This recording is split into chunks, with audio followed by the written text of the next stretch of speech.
Hello and welcome to episode 141 to Sutton Impact Family Style. I'm Jason. And I'm Bill, and we continue to fight technology. So I am on my cell phone tonight from Gatlinburg, Tennessee, and Jason's trying to record through his computer, so we'll see how it goes. But we apologize right now in advance for the technology or lack thereof.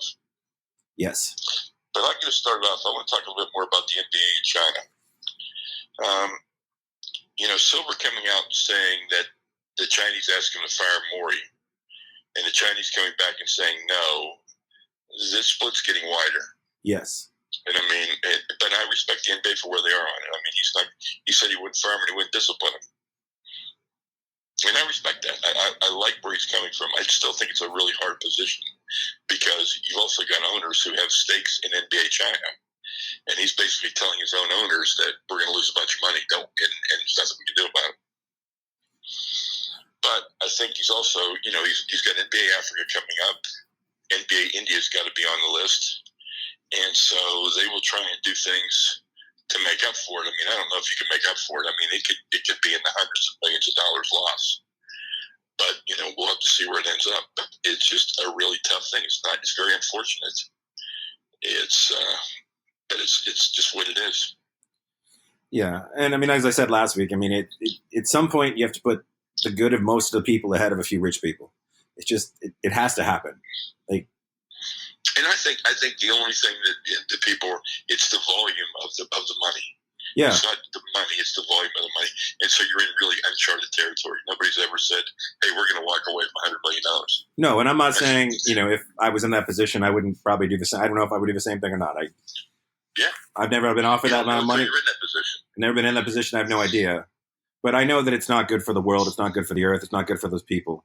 But the other thing that shocked me about this whole thing is LeBron, who's been maybe the most socially active, articulate of my lifetime, and a guy that, outside of the decision, which was mildly questionable, has done everything right. And in this one, he was poorly advised on that. And it wasn't so much the first one, because I know, I think he fumbled his words, but he was basically it seemed like his overall message was, you're starting this thing while we're over here playing, you're putting us in danger, which I think says a lot about China right off the bat and whether or not you should be in business with them. But I thought the fact that he had all this time to come up with a better, to him basically tell Daryl Morey, Daryl Morey's been dealing with China for over a decade. Daryl Morey knows the situation in China. He has more experience than LeBron. And for LeBron to be shut up and be a GM in the wake of shut up and dribble, it was kind of shocking that he wasn't able to recover for that. And his team wasn't able to come up with something better in 10 days. And again, though, we don't know what the extent of LeBron's investments in China and what pressure's on him. No, and I've said this all the time, but at least if he was look, it's a couple $100 billion. I care about money. That's why I'm doing it. I'd at least respect him. Yeah. I don't like when people are clearly lying or at least talking out of the side of their mouth and then fumbling and trying to miss message. Be look, it's a lot between this and the movies I'm investing in and Space Jam being in China. I want to make $1 billion. I want to be the first $1 billion, after Jordan, whatever, multi-billion. At least then I can at least be okay, well, I at least know you're honest. Yep. And it's unfortunate. We'll keep watching how this one plays out. Yes, we will. And even sadder NBA news, or well, not even sadder, but sadder on a personal, very fun sad, level. Very sad NBA news. Zion Williamson out 6 to 8 weeks. It's a big, big, big loss. He was scheduled to be on national TV 30 times this year. Yeah. And, he's been phenomenal to watch in the preseason, just like he was in college. And you just worry. Hopefully the Pelicans handle this situation the best way possible. It's got to be the long-term play. You got to make sure he's healthy. You can't rush him out there. You can't risk a KD thing. You've got to do this. This is a whole market that bought a lot of tickets and spent a lot of attention on the market, and there's a lot of anticipation. And I guess the anticipation had to wait a little longer. But it is very sad. I feel really sad for the organizations and really sad for the fans in New Orleans that won't get to see this for another 6 weeks or so. They do have a really nice they still have a nice team, nice mix of, veterans and young guys. And maybe this will be a chance while he's out for Brandon Ingram to prove whatever Brandon Ingram is and either decide that he doesn't have a place in New Orleans or decide that he does and, whatever they're going to do. Because he seems to be the big question mark on this team. Like everybody else seems to have a role and a fit. And then you have Brandon Ingram, who we just can't quite figure out what to do with.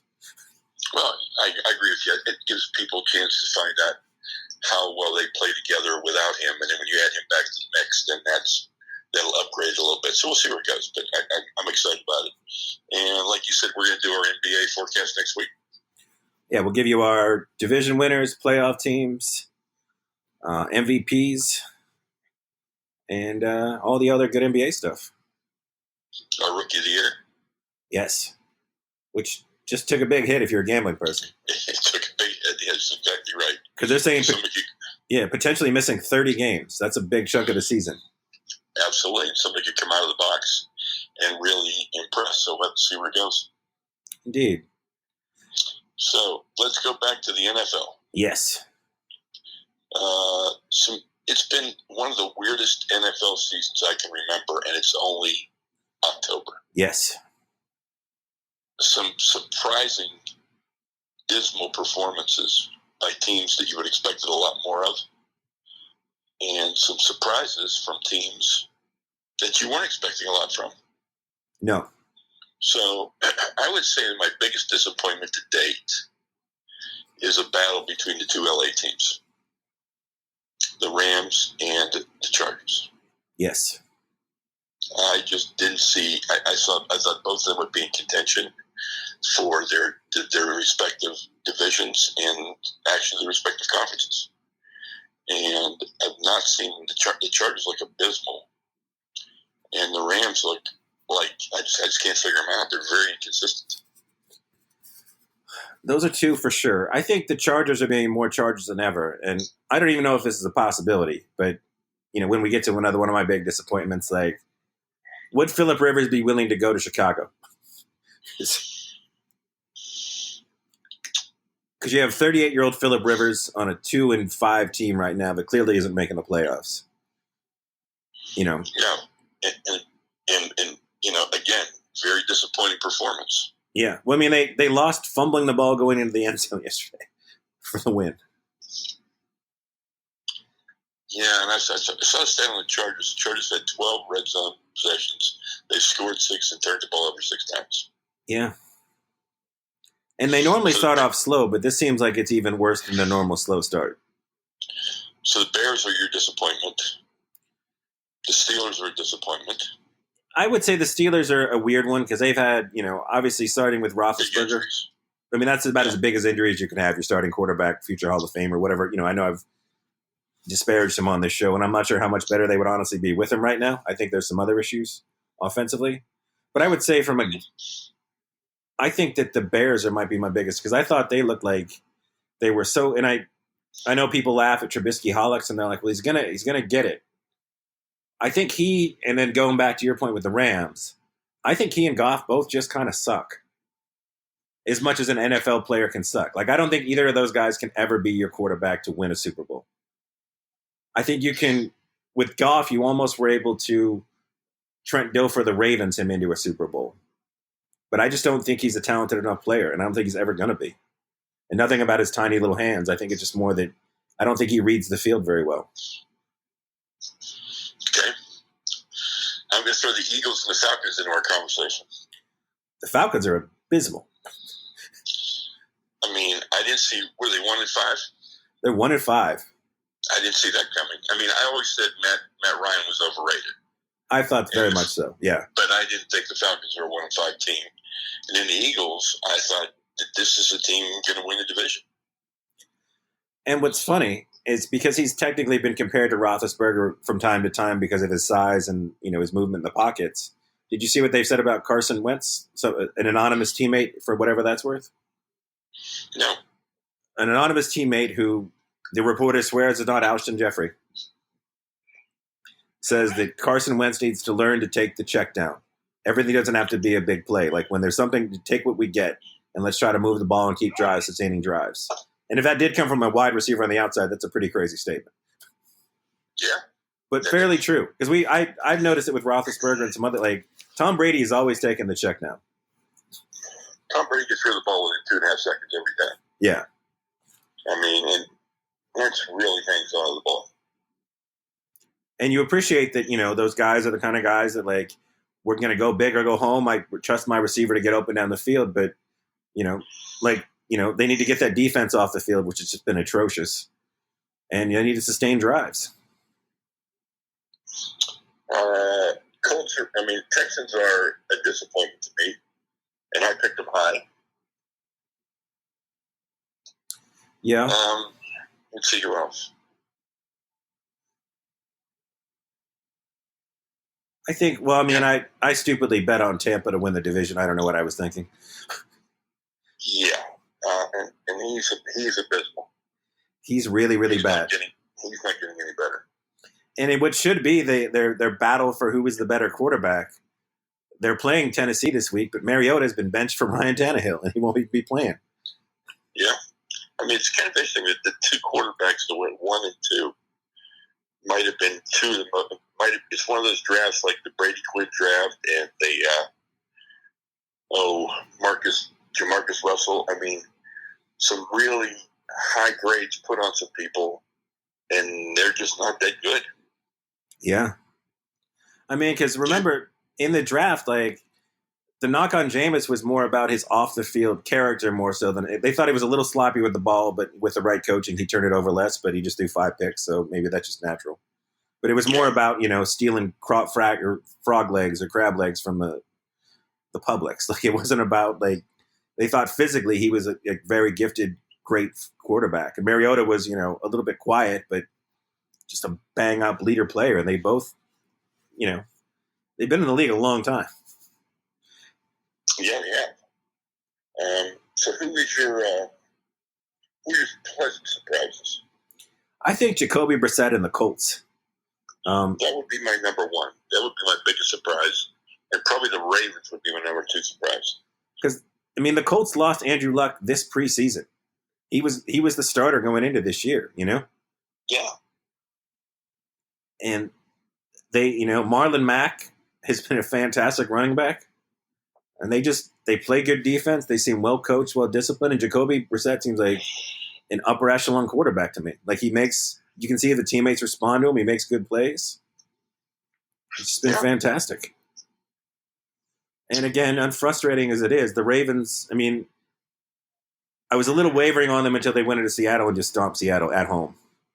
Yep. They made some really good moves. They picked up Earl Thomas and Marcus Peters. Those are 2 big game-changing players. They are. And LeVar has continued to, Yeah, he looks great. He looks great. So, I didn't mention the 49ers. And they're undefeated. And I'm going to say that they're not a surprise to me because I expect them to be better. And they're also playing that last place schedule. Yeah, they've had a nice schedule so far. But, they've taken care of business. I think we'll see a lot more in the coming weeks as to how good they really are. Oh, and I forgot, technically my biggest disappointment, the Patriots are undefeated. Okay. And they're still really good, and it seems like, once again, not only do they have the easiest schedule ever, but, now even Mahomes is out. Like, the one team we thought could dethrone them isn't even going to be there in the AFC. Well, in December, the biggest game in the NFL year might be the Bengals and the Dolphins, if they're both winless at that time. Yeah, I know the writing was on the wall. They had, like, no offensive linemen. A.J. Green was out. Andy Dalton's still their quarterback. But I didn't expect them to be quiet. I thought they would be bad, but more like 2-4 bad. Yeah. Not a chance. And we have 2 teams that could legitimately go over for the season until they meet each other, which is pretty crazy. I know. And we get a bunch of one-loss teams. So it could be really, really interesting to see how this all plays out. But imagine if you're the Bengals and the Dolphins and you're playing, I think it's December 22nd. So you're probably playing in week 13 or week 14. Or actually week 15 because of the bye weeks. Yeah. It's hard to say, but we also, I mean, speaking of, tank for Tua, Tua just had emergency surgery. Yeah, I say he's going to miss a week. Okay. But he could miss 2 weeks. But he had that ankle surgery, and it was a really interesting, so Alabama invested a lot of money in player health. Yes. So I think they take care of it. But, I don't know if Tua's my number one guy right now. At quarterback or just overall player? I mean, overall player, definitely not. Quarterback. I mean, Jalen Hurts is unreal. They haven't been tested. That's the problem. And I'd like to see him in a game where he's going to be tested. But, man, I mean, he's like 16 or 17 and running for 2 touchdowns and throwing for 3. I mean, he's ridiculous here. I think he looks every bit as good as Lamar Jackson in college. I do, too. But I think he looks like maybe a more natural thrower. But do you think he's hurt by maybe another disappointment we forgot to mention? Just because probably historically they're always a disappointment.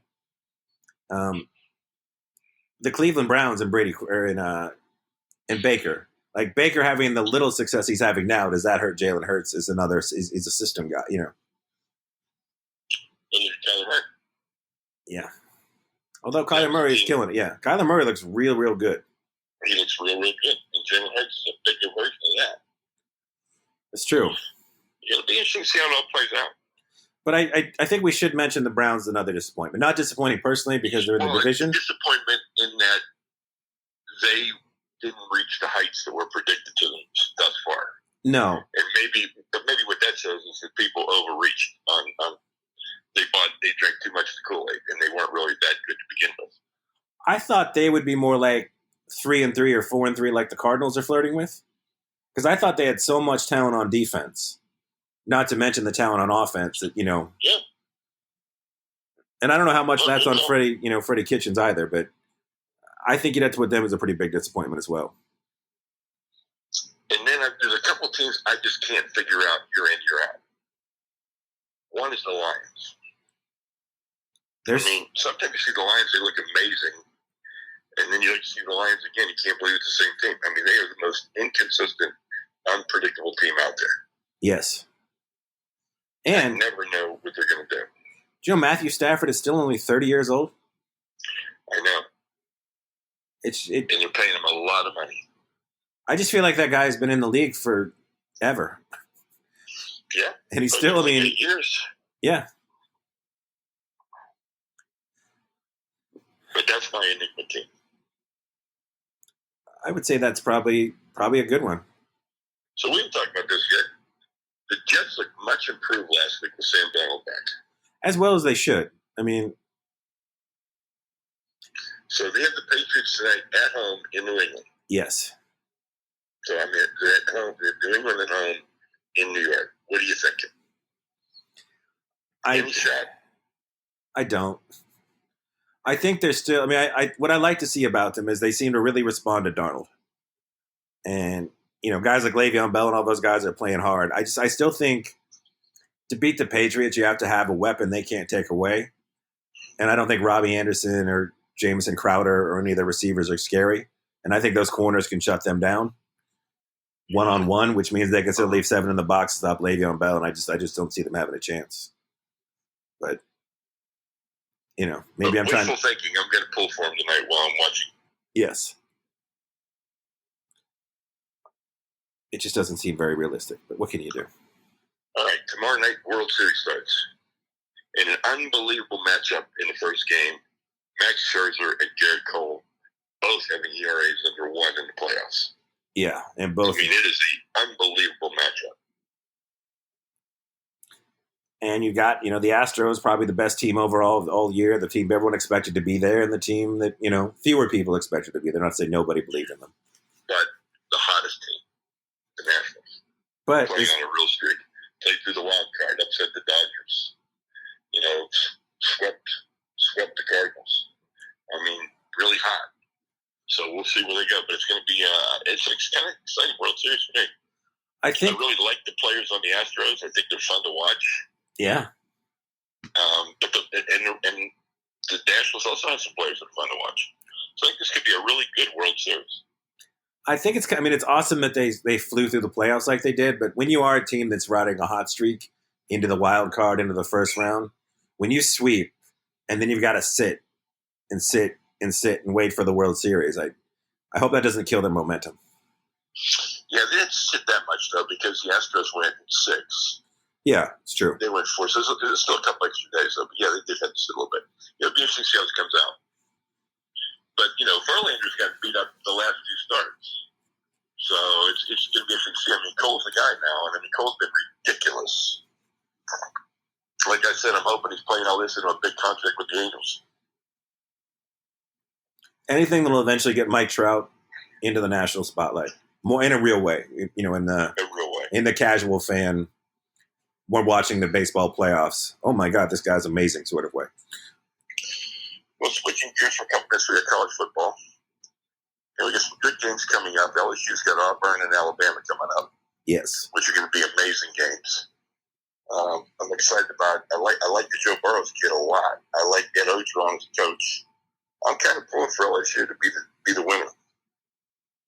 Like we said last week, he's by far probably. I mean, Jamarcus Russell put up some nice stats, made himself a number 1 pick, but Burrow seems like he might be the best quarterback they've had.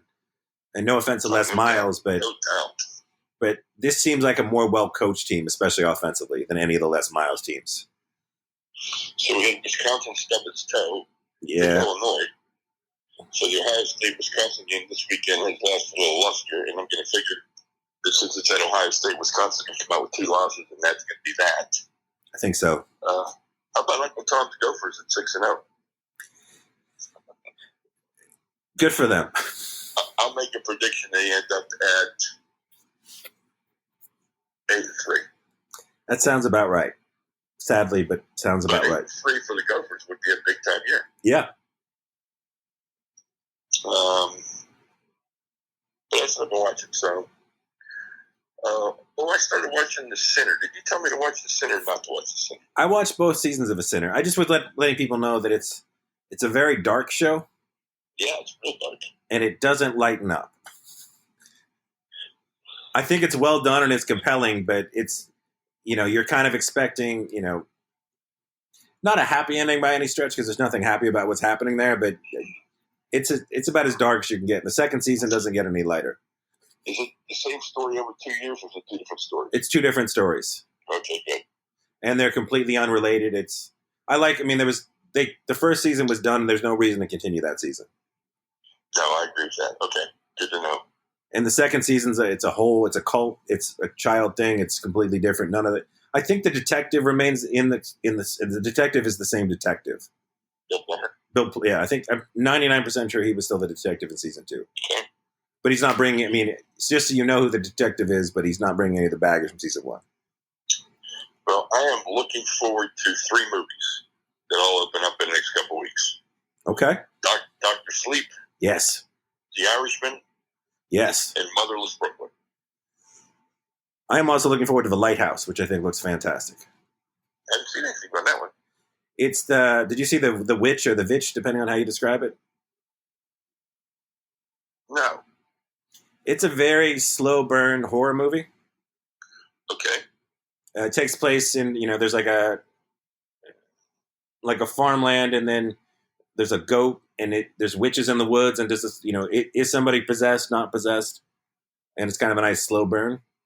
Okay. And this one is actually a black and white film with William Dafoe and Robert Pattinson at a lighthouse. It's also supposed to be sort of a nice slow burn. I think horror movies in black and white are scarier. And this guy's got a real good sense of tone and timing, and and he's not looking for a cheap scare. He's going to, try to bring something psychological to it. All right, before we go to the food moment, I started reading John Connolly's Book of Bones.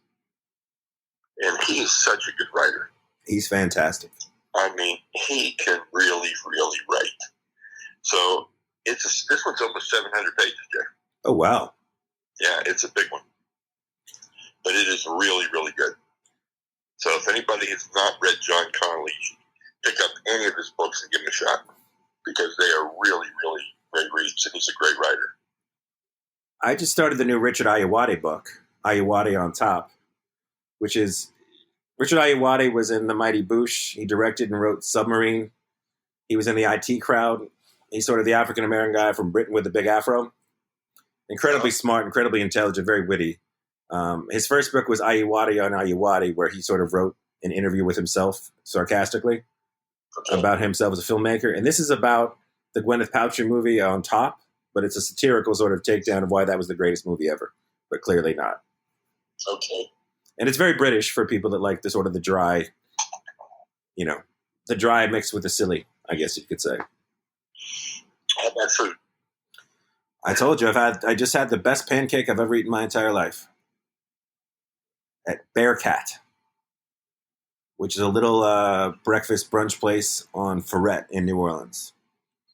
And what's nice about Bearcat is there's a good cat menu and a bad cat menu. And the good cat menu is all healthy food because they also press their own juices there and make their own weird teas and coffees. But they have some vegan things and egg whites and healthy stuff. Then they have the bad cat menu. And they also, they offer, gluten-free pancakes, paleo pancakes, blackberry pancakes, blueberry pancakes. I just got the regular pancake. I got the bad cat breakfast, which is 2 eggs. They make they're little red potatoes that we sat up at the counter as we watched it. They're just crushing potatoes by hand the entire time. And they put them in this sort of spicy exterior and fry them. So you get really crispy kind of potatoes with some kick with your eggs, which is really nice. And then the pancake was somehow, I was a little nervous because I don't really like the thicker pancakes. But it was thick, fluffy, really light, kind of crispy, delicious. And then they have all sorts of crazy butters and real maple syrup. Like, they just do it right. All right, I'll try it out. So I had an interesting lunch today at Trish's Mountainside Diner here in Gatlinburg. Okay. And I had the special, which is their signature item, a LeConte burger. Okay? Okay. 6 ounces of ground chuck, barbecue beef, grilled pork belly. Okay. American cheese, lettuce, tomato, mustard, ketchup, mayo, and I had a whole mayo and fries. And it was very filling. It was a knife and fork meal. It sounds like it. But it was good. The combination was really interesting. It sounds interesting. So when you kept adding stuff to it, I became slightly less and less on board as we went along, but the barbecue beef was probably it had a good taste, but it wasn't that good. Oh, okay. And the grilled pork belly was good. Instead of bacon, they grilled pork belly, so I thought that was good. Yeah. Okay. And I picked up a bunch of donuts from the Donut Fryer, Friar. Yeah. In downtown Gatlinburg, and they're pretty damn good. Okay. And then yesterday we ate at a place called Mama's Farm. And it's an all-you-can-eat, but it's all family style. It's not a buffet. They bring it to the table. But they had biscuits that were absolutely amazing with either peach butter or strawberry butter. And butter is, I really don't see why they call it butter. It would be a real nice set of preserves that spread really nice, is how I would call it. Okay. But those were amazing. So we went there today to buy a dozen biscuits so we can have with our breakfast that we're going to cook here at the cabin tomorrow morning. Very nice.